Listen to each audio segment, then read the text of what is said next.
प्यारे विद्यार्थियों, आज हम पढ़ने जा रहे हैं कक्षा 9वीं की NCERT की पाठ्य पुस्तक प्रश्नावली 1.6, जिसमें हम वास्तविक संख्याओं के ऊपर घातांकों के जो नियम है उनका उपयोग करेंगे। घातांकों के नियमों के बारे में हम पिछली कक्षाओं में डिटेल में पढ़ चुके हैं। यहाँ कुछ वास्तविक संख्याओं के ऊपर जो घातांक के नियम होते हैं वो दिए गए हैं। जैसे मान लेते हैं कि ये कोई वास्तविक संख्या है जो कि शून्य से बड़ी है और m और n परिमेय संख्या हैं, तो इसमें a की घात m गुणा a की घात n किसके बराबर हो जाता है? a की घात m जमा n। जैसे इसको एग्जाम्पल से समझते हैं, 2 की घात 3 गुणा 2 की घात 3, 2 की घात 2।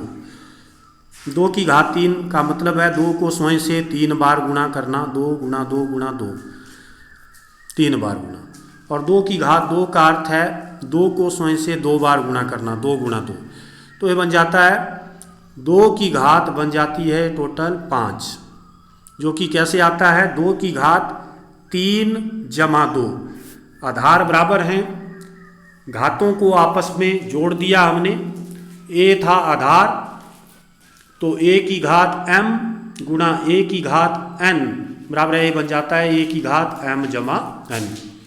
इसी प्रकार a की घात m पूरे की घात n, ये हो जाता है a की घात mn। तो इस तरह से फॉर्मूले हैं, ज़्यादा डिटेल में यहाँ हम डिस्कस नहीं करेंगे। a की घात m बटा a की घात n, जैसे यहाँ गुणा करती वक्त ये घातें जुड़ गई थी, आधार बराबर थे, तो भाग करती वक्त क्या हो जाएगी? घट जाएगी। कैसे? जैसे 2 की घात 3 बटा 2 की घात 2, ये हो जाता है 2 गुणा 2 गुणा 2 बटा 2 गुणा 2। जब इनको कैंसिल करेंगे तो ये बन जाएगा 2 की घात 1 बचेगी केवल, जो कि कैसे आता है? 2 की घात 3 था भाग 2 की घात 2, तो यहाँ 3 नफी 2 होता है 1, 2 की घात 1 बच जाती है मतलब। तो इस प्रकार a की घात m बटा a की घात n बराबर है a की घात m नफी n। और जब आधार अलग अलग हैं, a और b हैं, शक्तियाँ बराबर हैं, तो गुणा करती वक्त हम क्या करते हैं? आधारों की गुणा कर देते हैं। a की घात m गुणा b की घात m बराबर है आधारों का गुणनफल पूरे की घात m लिखते हैं, क्योंकि घात दोनों में बराबर थी। a गुणा b पूरे की घात m, a की घात 0 बराबर है 1, a की घात नफी m बराबर है 1 बटा a की घात m, a बटा b की घात नफी m बराबर है b बटा a की घात m। इस तरह से a की घात m बटा b की घात m बराबर है a बटा b पूरे की घात m।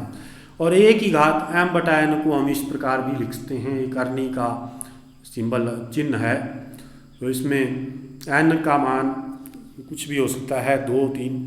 अगर 2 होता है तो हम वर्गमूल गिनते हैं इसको, 3 होता है तो घनमूल। इस तरह से a की घात m बटा n को हम इस प्रकार लिख सकते हैं। मतलब a की घात ब्रैकेट के अंदर यहाँ पर 1 बटा n मतलब हुआ इसका, और पूरे की घात m। तो इस प्रकार ये कुछ फॉर्मूले हैं, अब इन्हीं का हम प्रयोग करेंगे जो प्रश्नावली हम हल करने जा रहे हैं। तो इसमें पहला प्रश्न है, ज्ञात कीजिए 64 की घात 1 बटा 2 का मान ज्ञात करना है। दूसरा है 32 की घात 1 बटा 5। तीसरा है 125 की घात 1 बटा 3। तो पहले हम 64 की घात 1 बटा 2 का मान ज्ञात करते हैं। तो 64 के यहाँ अभाज्य गुणनखंडन बनाए गए हैं। 64 को हम लिखते हैं 2 गुणा 2 गुणा 2 गुणा 2 गुणा 2 गुणा 2, 6 बार है। 2 गुणा 2 4 दूने 8 दूने 16 दूने 32 दूने 64 पूरे की घात 1 बटा 2।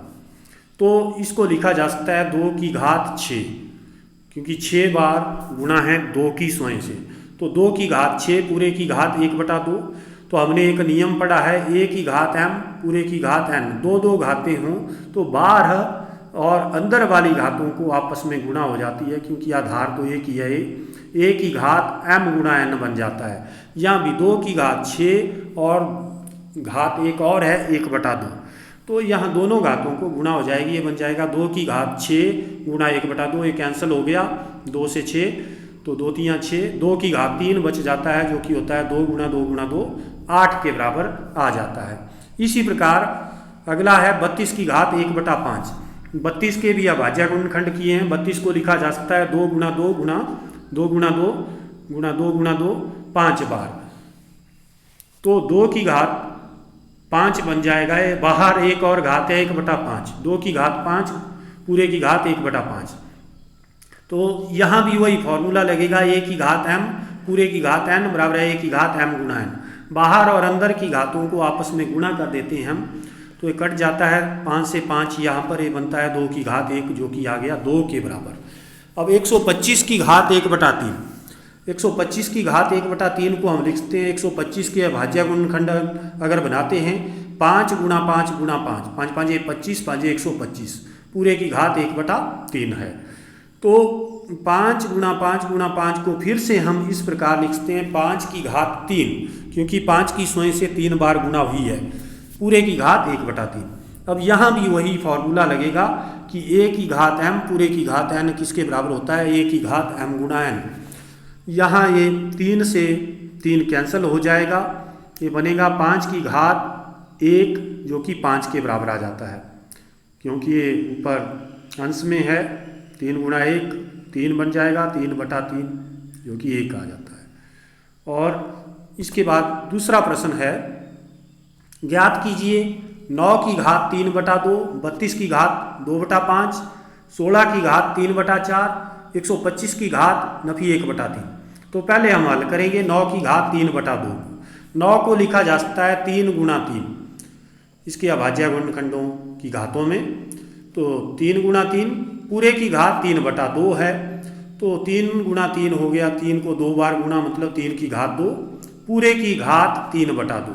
तो यहाँ फॉर्मूला लगेगा a की घात m पूरे की घात n, a की घात m गुणा n जो बन गया 3 की घात 2 गुणा 3/2, 2 से 2 कैंसिल होता है, 3 की घात बचती है 3। तो 3 की घात 3 का मतलब 3 को स्वयं से 3 बार गुणा करना, 3 गुणा 3 गुणा 3, 3 तिया 9 तिया 27। तो इसका उत्तर आ जाता है 27। और दूसरा भाग है 32 की घात 2/5। 32 की घात 2/5 को लिखते हैं हम, 32 को लिखते हैं 2 गुणा 2 गुणा 2 गुणा 2 गुणा 2 5 बार, 2 दूने 4 दूने 8 दूने 16 दूने 32 पूरे की घात 2/5 है। तो 32 को लिखते हैं 2 की घात 5 मतलब 2 की 5 बार गुना है, तो 2 की घात 5 पूरे की घात 2/5। तो यहाँ ये बन जाएगा 2 की घात 5 गुणा 2/5। वही फॉर्मूला लग रहा है सभी क्वेश्चन में, a की घात m पूरे की घात n बराबर a की घात m गुणा n। तो ये बनता है 2 की घात 2। कैसे, क्योंकि 5 से 5 कैंसिल हुआ, तो यहाँ 2 की घात बचती है केवल 2, तो जो कि होता है 2 गुणा 2 4 के बराबर। अब अगला तीसरा भाग है 16 की घात 3/4। तो यहाँ 16 को हम लिखते हैं 2 गुणा 2 गुणा 2 गुणा 2, 2 दूने 4 दूने 8 दूने 16। 16 की घात कितनी है, वो है 3/4। तो 2 गुणा 2 गुणा 2 गुणा 2 पूरे की घात 3/4 आ गया। तो 2 की 4 बार गुना है ब्रैकेट के अंदर, इसको लिखा जा सकता है 2 की घात 4 पूरे की घात 3/4। बाहर और अंदर की घातों को आपस में गुणा कर देते हैं हम, 2 की घात 4 गुणा 3/4, 4 से 4 कैंसिल होता है, ये बचता है 2 की घात 3। तो 2 की घात 3 जिसको हम लिखते हैं 2 गुणा 2 गुणा 2 किसके बराबर आ जाता है, 8 के बराबर। अगला प्रश्न है 125 की घात नफी 1/3। तो इसमें हम 125 को अभाज्य गुणनखंडन के रूप में लिखते हैं 5 गुणा 5 गुणा 5, 5 गुणा 5 गुणा 5 हो गया 125, 5 5 25 5 125 की घात नफी 1/3 बनाए। अब जो ब्रैकेट के अंदर है 5 गुणा 5 गुणा 5 3 बार गुणा है, तो हम लिखते हैं 5 की घात 3 और बाहर घात है नफी 1/3 और। तो इसको जब हम लिखेंगे ये बनता है 5 की घात 3 गुणा नफी 1/3, क्योंकि a की घात m पूरे की घात n ये होता है बराबर है a की घात m गुणा n। ये घातांक के नियम हैं, उनके अनुसार हम इनको हल कर रहे हैं। तो ये बन जाता है 3 से 3 कैंसिल हुआ, यहाँ ये बचा 5 की घात नफी 1।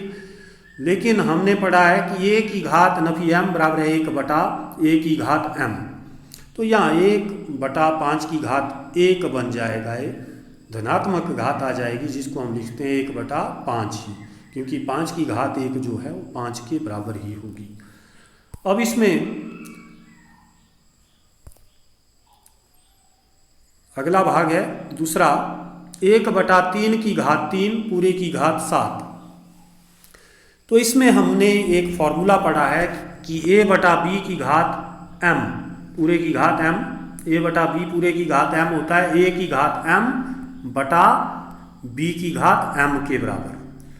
तो यहाँ हम वही फॉर्मूला यूज करते हैं। पहले a की घात m बटा b की घात m कर लिया हमने। तो अब इसको हल करते हैं। अब 1 की घात चाहे 100 हो, 1 की चाहे कितनी भी घात हो, 10 हो, 5 हो, 1 गुणा 1 गुणा 1 गुणा 1 एक ही रहेगा, कितनी बार गुणा कर दो आप 1 को। अब 3 की घात 3 पूरे की घात 7, यहाँ वही फॉर्मूला लगेगा a की घात m पूरे की घात n, जो कि किसके बराबर हो जाता है a की घात m गुणा n। तो ये बन जाता है 1/3 की घात 3 गुणा 7, बाहर और अंदर की घातों को हमने आपस में गुणा कर लिया।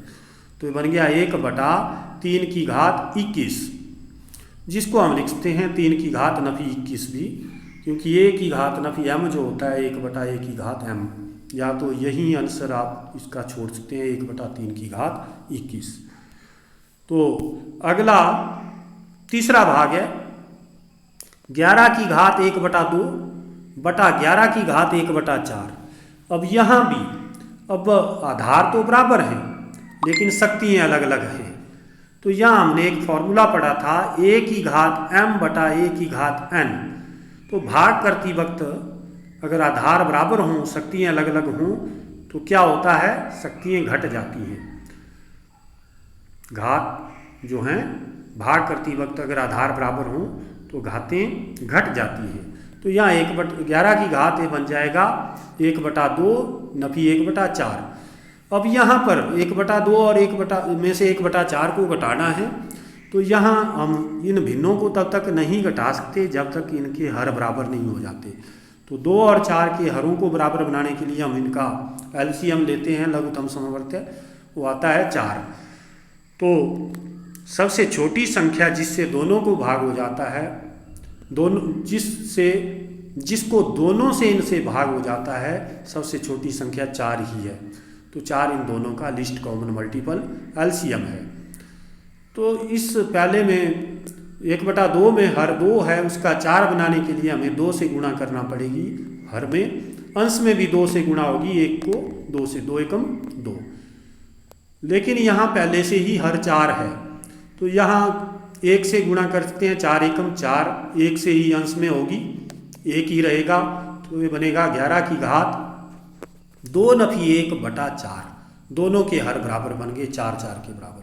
तो ये बन जाता है 11 की घात 2 नफी 1 बन गया 1/4। इसी प्रकार अब चौथा भाग है इसका 7 की घात 1/2 गुणा 8 की घात 1/2। तो हमने एक फॉर्मूला पढ़ा है, अगर आधार अलग अलग हैं और शक्तियाँ बराबर हैं तो गुणा करती वक्त हम कैसे लिखते हैं, आधारों का गुणनफल पूरे की घात, जो शक्ति दोनों में कॉमन है, घात दोनों में कॉमन है, वो लिख देते हैं। a की घात m गुणा b की घात m बराबर है a गुणा b पूरे की घात m। तो यहाँ भी वही है, 7 गुणा 8 पूरे की घात 1/2 हो जाएगी, जिसको हम लिखते हैं 56 की घात 1/2। तो इसका आंसर आ जाता है।